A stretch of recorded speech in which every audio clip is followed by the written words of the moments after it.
Hello guys, what I'm going to show you today is how you can connect VEO3 to n8n, okay? And this is going to allow you basically, to do video generation, right? From text to video basically, which is amazing. Now, I already showed you how to connect Gemini to n8n, and this is going to be extremely similar, so just refer to that tutorial. But I'm going to give you a quick summary.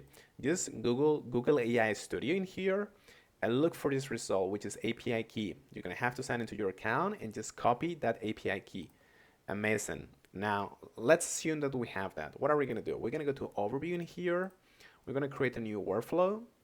We're going to add a first step, which in my case is usually going to be just trigger manually, but you can choose your own. Now let's look for Google Gemini. There we have it, guys. Now we're going to select the node that says basically generate a video. And that's going to be exactly, our VEO models. In this case, I cannot load it yet because I don't have my credentials. But what you have to do is you have to create your new credential. And this is going to be the host, amazing. But this API key is what you need to paste in here, okay? And then once you log in, you're going to be able to basically choose the model, which is going to be VEO3.